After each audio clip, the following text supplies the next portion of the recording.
Welcome to Talking Brains. I'm your host, Dr. Stephanie Sarkis at stephaniesarkis.com. This episode, I'll be talking with psychologist Ari Tuckman, PsyD, MBA, about sex and ADHD, including discussing his new book, ADHD After Dark, Better Sex Life, Better Relationship. You may remember Dr. Tuckman appeared on Talking Brains last season on the episode Let's Talk About Sex and ADHD. On that episode, he shared his findings from a survey of more than 3,000 couples that were affected by ADHD. Check that episode out. Dr. Tuckman's in private practice in Westchester, Pennsylvania, where he provides psychotherapy. He's the author of 3 books and 1 workbook, all on ADHD. He's the co-chair of the CHAD Conference Committee. CHAD's the big national ADHD advocacy organization. And if you're in Philadelphia and you attend the conference in November, stop by and see us because Dr. Tuckman and I are both presenting. He's also a former member of the CHAD Board of Directors. He's also a past vice president and board member of the Attention Deficit Disorder Association. He can be found at tuckmanpsych.com. That's tuckmanpsych.com. Please click that subscribe button and give Talking Brains a 5-star rating. It's appreciated. Enjoy the podcast. Okay, so I'm here with Dr. Ari Tuckman, and Ari was previously on the podcast talking about his survey of couples with ADHD. One person had ADHD and one did not. And he turned that into a 3,000 respondent book now. So there's enough information in there and enough data brought in from everyone that he was able to write a whole book about ADHD and sex called ADHD After Dark, Better Sex Life, Better Relationship. And that's the only book I know of that's on the market right now on ADHD and sex. Is that true? I mean, I didn't see anything else like this available. No, this is really it. I mean, there's like 4 or 5 really good books on ADHD and relationships. And, there are sort of like passing chapters on how to have a good sex life, where it's important to have a good sex life. But in terms of really getting into the details of what that means and what it looks like and what you need to do, there's really nothing out there. So this really is the first big kind of deep dive into this important part of intimate relationships. And in the book, you talk a little bit about why this has been something that ADHD After Dark isn't just sex. It's also the part of that we really haven't been talking about this aspect of ADHD. Now, why do you think that is? Well, because nobody writes or researches sex. Okay. I mean, that's sort of the short answer, that, sex research in general is woefully sort of underfunded. So when you get research about sex, you want it with research about things like STD transmission, unplanned pregnancies, kind of things like that, which are really more like consequences of sex, not the sex itself. And, but I don't know, there's sort of the backstory on this whole thing is I've been working with ADHD for like 20 years now and writing books and presenting and all of that. And there's all the practical aspects of managing ADHD in terms of time management and remembering to do stuff and being organized and whatever. But, ultimately for most of us, our life happiness is not about, do I get places on time? Our life happiness is about, what are the quality of my relationships? So that means intimate romantic relationships, family relationships, friend relationships, coworker relationships. And that's a big part of what ADHD ultimately impacts. And I really so I became more and more interested in this ultimate aspect, which is, how do I help my clients with ADHD or my audience with ADHD live a more fulfilling life that includes this specific aspect? And, so that's kind of why I started going more and more into relationships and then more and more into sexuality, because sexuality is such an important part of intimate relationships. And you mentioned in the book that sex isn't necessarily the glue that holds a relationship together, but it's one of several glues that holds a relationship together.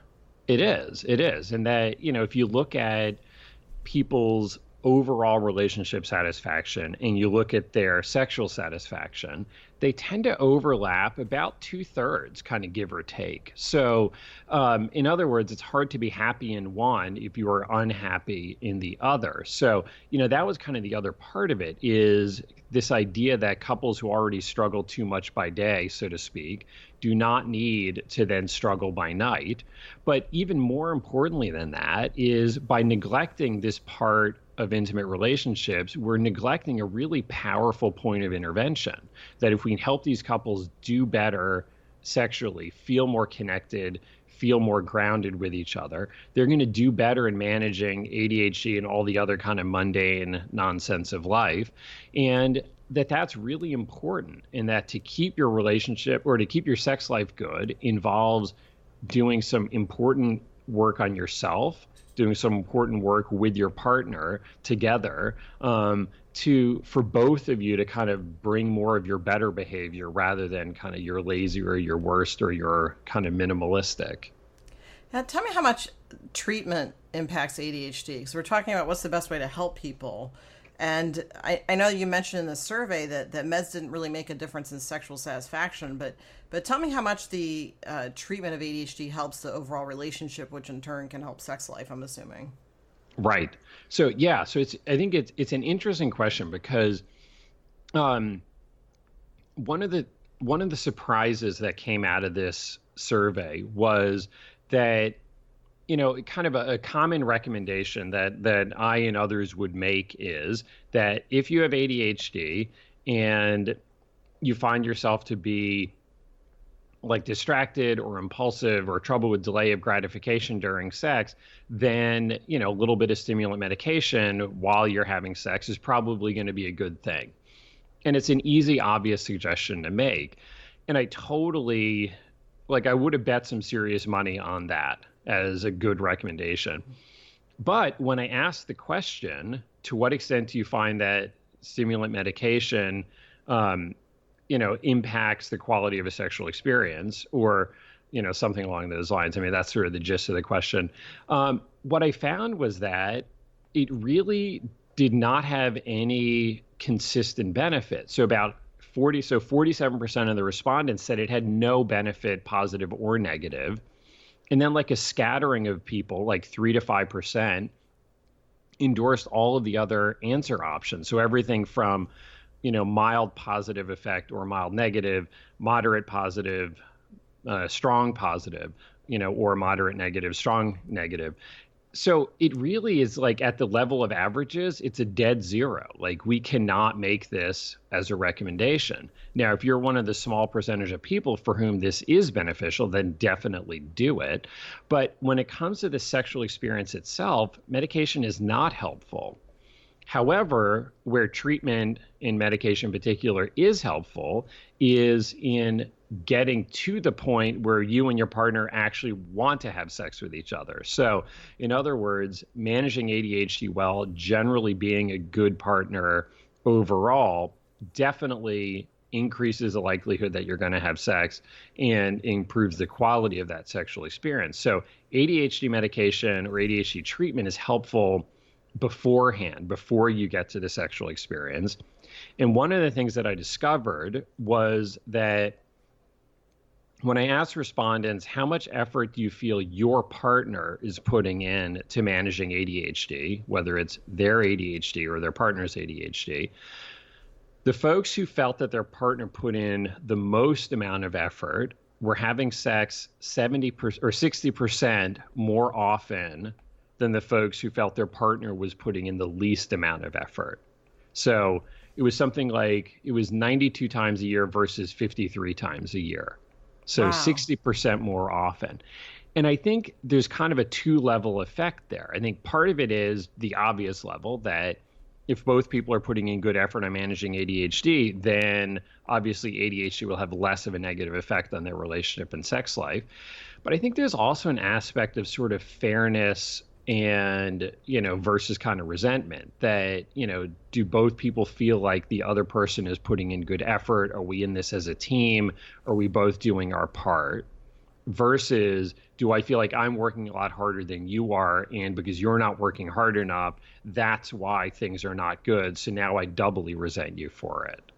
And then that gets into the three argument topics you're talking about: money, child raising, sex. So it sounds like if one person feels, like you said, that the other person's not kind of pulling their weight in the relationship, then those other things kind of fall apart.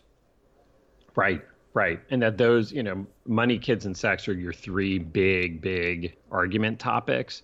And partially it's because those are things that are really important, but it's also those are things that it's harder to kind of each do your own thing. So like if there's some movie I really want to see and my wife thinks it sounds terrible, like that's fine because I can watch it sometime without her, problem solved.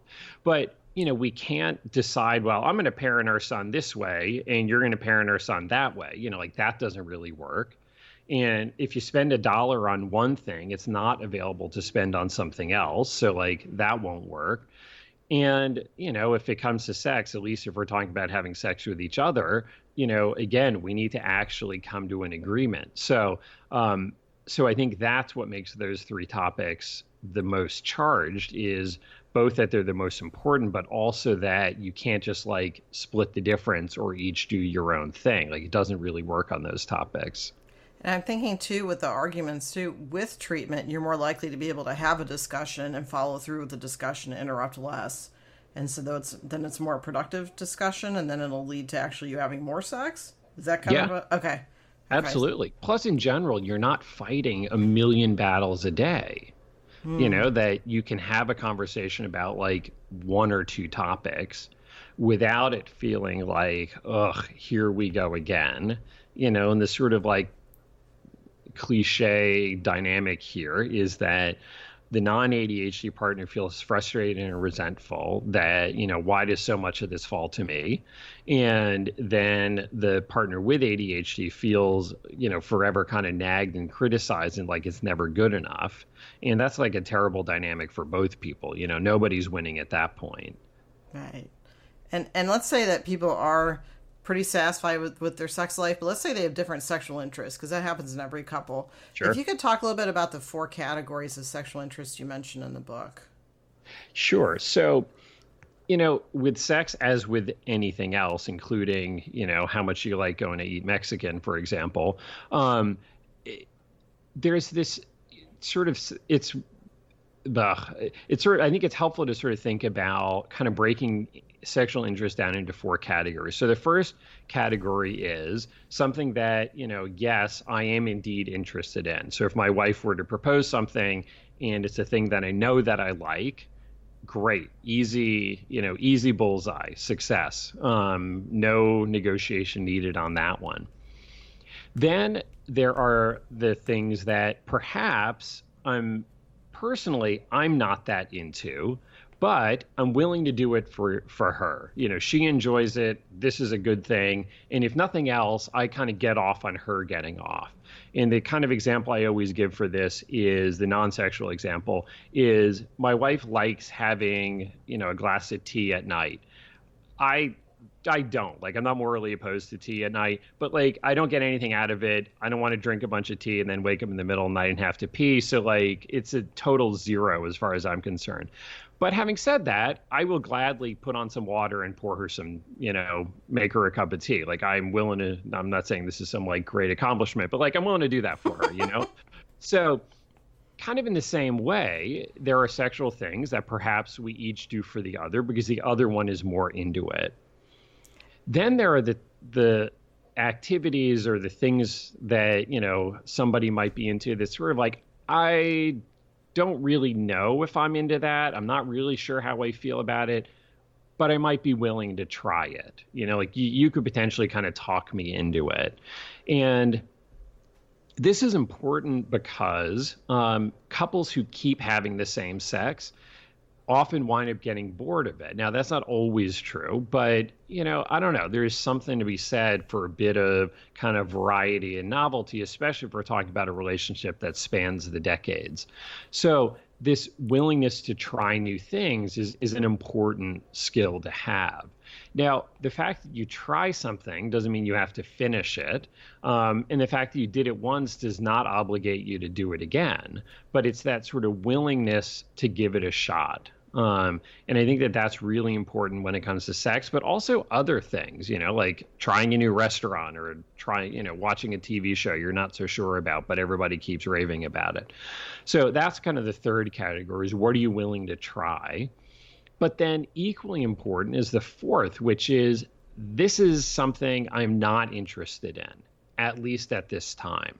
Meaning I've thought about it, I've tried it, or not. I've just kind of discussed it, and I've asked you, what is it about it that you're interested in? Why is this appealing to you? When I've explained to you why I'm not into it, and that we can be okay with that. Now, we're kind of talking before we hit record here that, kind of the idea of never say never. And I do think that that's important. But I think it's also important on the flip side to kind of know your boundaries and to be able to hold the line when you feel that you need to, because feeling pushed to do things you don't want to do is also going to be kind of a desire killer. That just like boredom and doing the same thing all the time is probably going to lower desire. Also feeling uncomfortable or feeling like you're going to be pressured or feeling like your partner won't be good about taking no for an answer, that's also going to kill desire. So really the sweet spot here is to be able to be honest, to push for what you want respectfully, but to be able to tolerate your partner saying no, but also to be willing to be generous and at least hear your partner out when they push for what they want.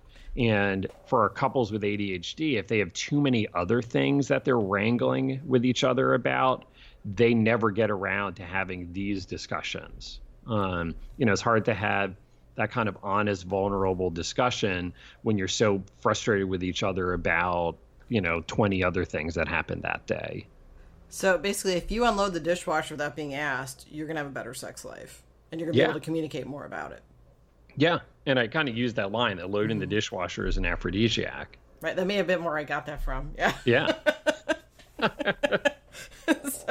And let's talk about porn too, because I have quite a few people ask me about porn addiction and what constitutes porn addiction. And I'll have one part of the couple or the other will talk about how they use porn just for release or when the person's out of town, and then the other person says, well, no, this is getting to be way overboard. Can you explain a little bit about what porn addiction is or isn't? Because in the book you said that porn's not addictive in the same way that alcohol is.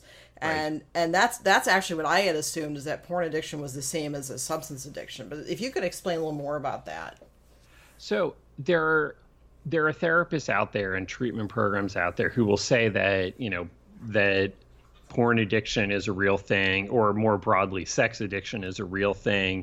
And then they'll cite these brain scan studies and other stuff like that. But, when you get down to it, all that research and quotes, it's at best either junk science or it's sort of misreading what the research actually says. And that when you look at people who self-identify as porn addicts, what you find is that they're not actually using porn more often than people who don't identify as porn addicts.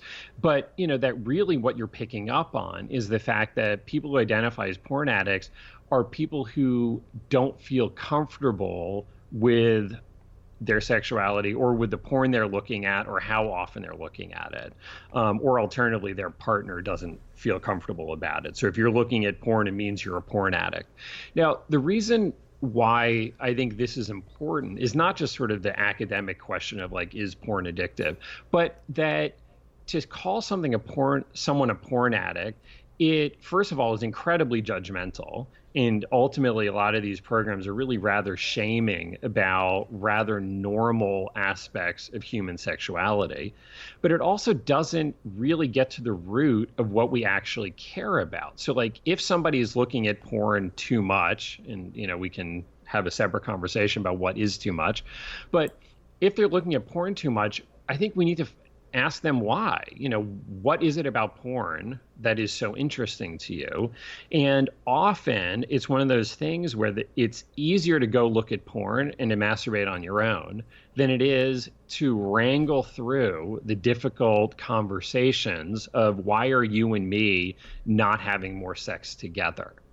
And, that there are times when looking at porn is just the path of least resistance. It's easier to masturbate on your own than it is to try to approach your partner.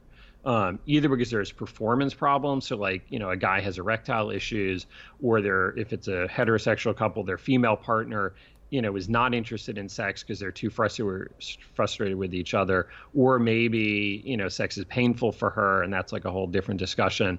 But there are reasons why they're avoiding that discussion. So when I looked at my data in the survey, what I found was that there was not actually a clear relationship between relationship satisfaction or sexual satisfaction and porn frequency. That, some people who were really unhappy in their sex life were using a lot more porn, and you could easily see why that might be. As well as perhaps if they're using porn rather than dealing with the problems in their sex life, then maybe you can see why it didn't get better. And yet, there are also lots of people who were very happy with their sex life, very happy with their partner, who were also looking at quite a bit of porn. So, I think it's not accurate to say that porn destroys sex lives and relationships because the data does not back it up. It's just not that simple. And when we talk about addiction to it, it sounds like, again, like that's more of a value judgment when it comes to porn rather than an actual clinical diagnosis. Correct. Okay. And it does not exist as an official diagnosis. So the, Diagnostic and Statistical Manual, the DSM, did not accept porn addiction or sex addiction as valid diagnoses in the last editions or in any of the editions of the DSM because the science wasn't there. They couldn't prove it to be a real thing. And I don't even think it's in the disorders for further discussion where they're asking for more research, right? I don't even think it made it into that section, which is kind of the ramp up to actually being included in the next DSM. Right. Yeah. I don't remember specifically on that, but I think that that's probably true. So there's absolutely nothing.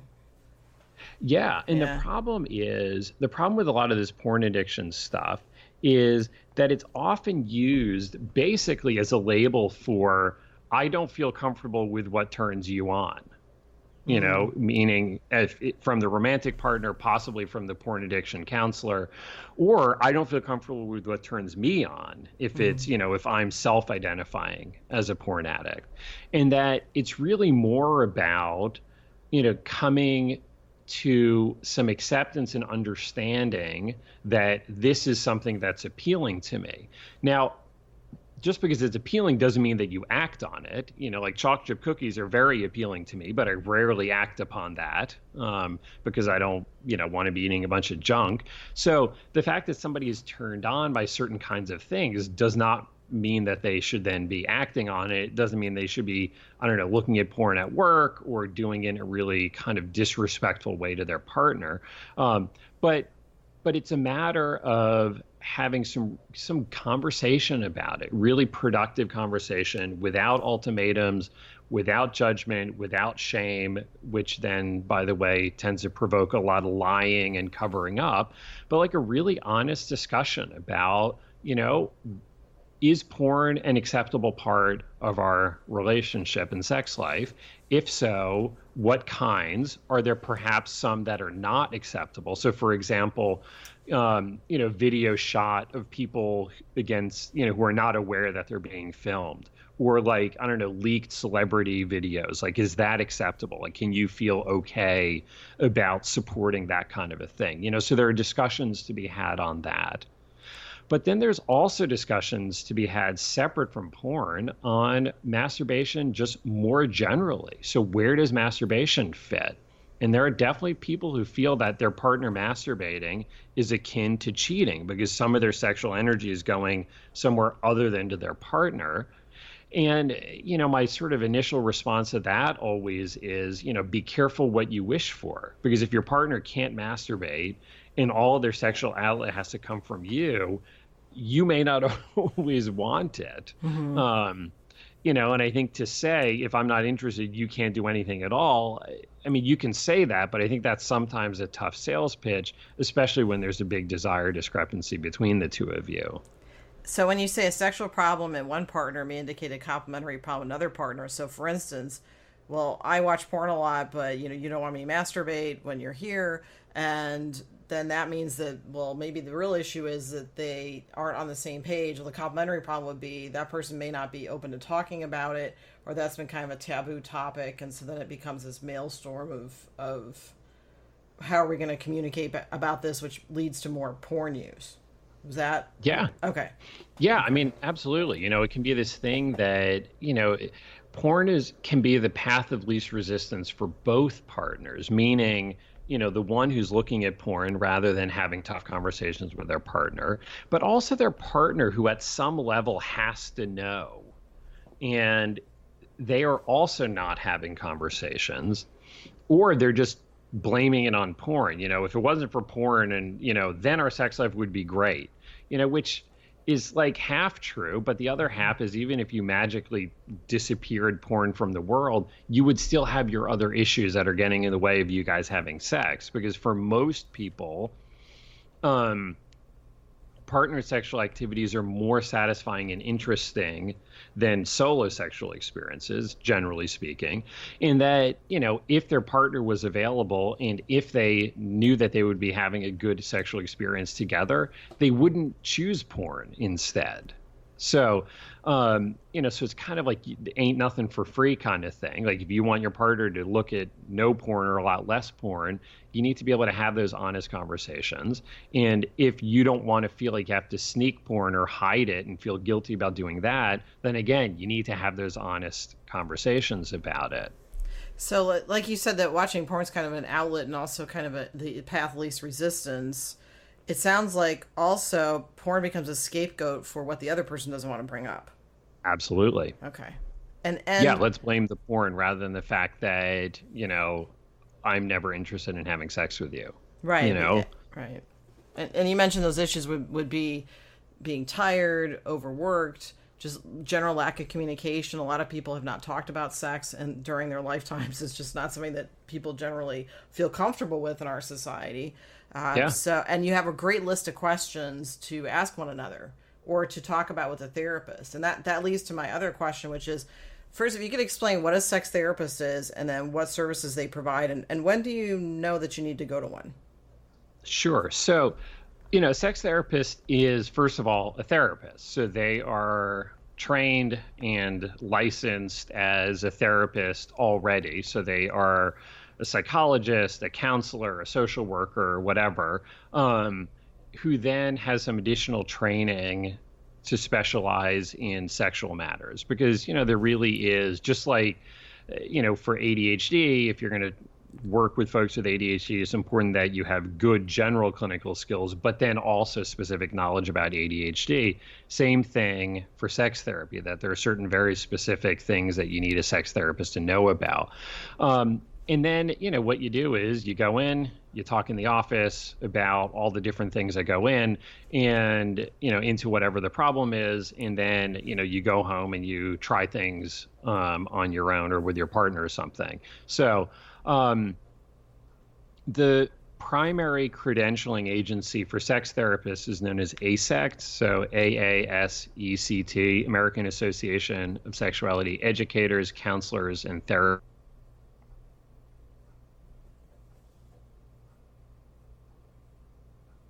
Oh, are you there?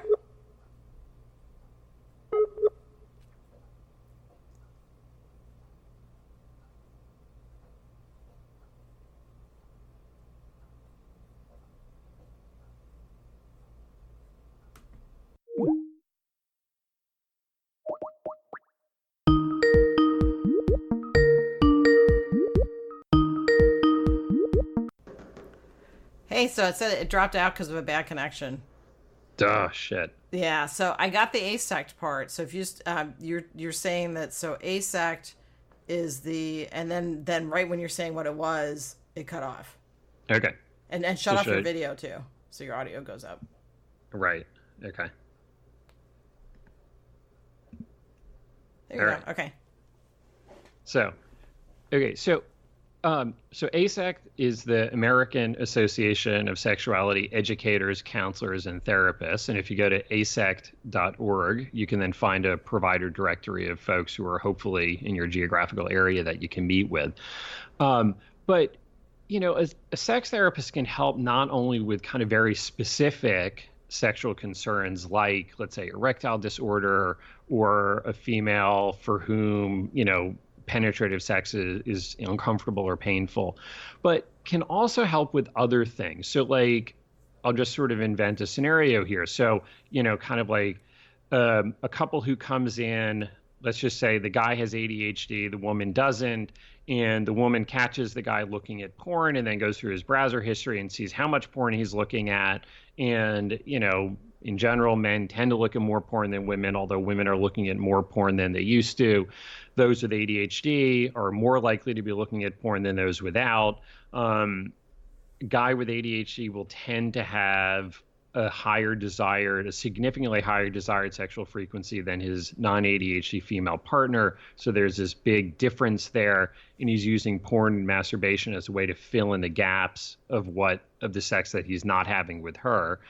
And rather than just labeling it a porn addiction, which just keeps the focus on, okay, buddy, stop looking at porn, a good sex therapist is going to be able to go beyond that. So for the female partner, what exactly is it about the porn that you're comfortable with? Why is that?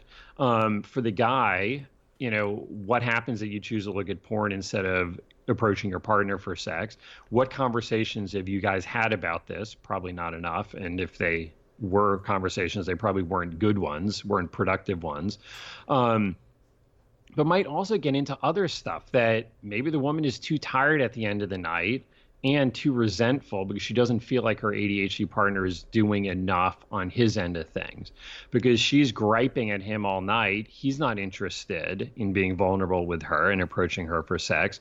So they don't ever get around to it because there's not enough good feelings and there's not enough good time to actually have that sex together. So, so a good sex therapist who hopefully also understands ADHD would get into these other issues that go beyond just the sex part of it and that go beyond just the porn part of it. So him going to 12-step groups to not look at porn is like the tip of the iceberg that is completely not helpful if you don't address everything else that's behind it. And it sounds like also a sex therapist can talk to you about the comorbid disorders with ADHD, like depression, anxiety, and it's not just sex. Absolutely. Because your background is... Oh, go ahead. Yeah, and that's the part that they're a therapist first, you know, so it's not just that they focus on sex, they focus on all the rest of it. So if a guy is looking at a lot of porn, maybe it's he's self-medicating for anxiety or depression. Maybe that's the thing that we need to focus on. And that if we can get his mood to a better place, maybe all of a sudden the porn kind of takes care of itself. Well, it sounds like your book's going to help a lot of people. What's a main takeaway that you'd like people to get from your book, ADHD After Dark? I think my main takeaway is that if ADHD is a part of your relationship, it doesn't need to be the defining part, and that working together on your relationship overall will give you a better sex life, and working on your sex life will give you a better relationship overall. And that I want both sides of that coin to be as good as they can be. And, it's that process of working on them is what will make both of you into better people. And I found the book also was good, not for people with ADHD, but people that just have sex in general. Yeah. So I think you have a lot of really good points about communication, and it's not just sex. I mean, it sounds like if it's going well, it's not a big deal, but if it's not going well, it's a really big deal. Yeah, absolutely. That is definitely true. And I encourage everybody to check out the previous podcast you're on where you talked all about the results of your survey, because it was a huge survey with 3,000 people. And also I just want to throw in there too, the reason why we're talking about heterosexual couples is that there is a much greater representation of heterosexual couples rather than LGBTQ couples in your survey. So I just wanted to... Right. Yeah, I did make the survey open to same-sex couples. Unfortunately, I just didn't get enough responses from them to be able to do anything meaningful with the data. So, like with everything, some of this stuff related to heterosexual couples will also apply to same-sex couples because some things just really are the same regardless. And then there are definitely aspects that are not the same. And there are things that will be different for same-sex couples. And that'll be your next book. Yeah. Exactly. Put it on the list. Well, thank you very much, Ari. Appreciate it. So, yeah, no, my pleasure. I think this is really important stuff. I think it's I appreciate your help in kind of getting the word out about this and sort of having this conversation about it because the joke that I had when I was in the process of writing the book was that ADHD and sex is a topic that nobody is talking about. And by nobody, what I mean is the people who write books and stand in front of audiences to do presentations. Every single couple is talking about it a lot, So it's this kind of big topic that has been, I think, unaddressed for far too long. Oh, I completely agree. And thank you so much for writing this book and helping so many people. I think it's going to change a lot of lives. I hope so. I put a ton of work into it because I really, really wanted it to be as good as possible because I think there is so much on the line for it. Like I think that the couples who can do well in their sex life will do better in their relationship overall, which will benefit not only the two members of the couple, but it'll also benefit their kids if they have them. Because, we know when parents do better together, the kids do better too. So, this really is bigger than just, having a good time on Saturday night. Right. I think that's an excellent point that when I tend to see couples and kids, it's usually that the parents are very split up. And when you meet with the parents alone, a lot of it boiled down to issues of who had what role in the relationship, their sex life, and that's what ultimately led to the end of the relationship. And it seems like by reading this book, people could get on the same page about a lot of things, or maybe even decide that we're never going to be on the same page. Maybe we can find a civil way to end things. So it sounds like it's going to help both ways, and kids benefit either way. Right. I mean, the thing is, it's not divorce that's problematic for kids. It's nasty divorces. Right. But you know what? Nasty marriages are also bad for kids. So, I'm not going to say every couple who got married has to stay married forever, but it really is. And I mean, I literally said this an hour ago before we started recording to a client I had that, the goal is to make a really good decision.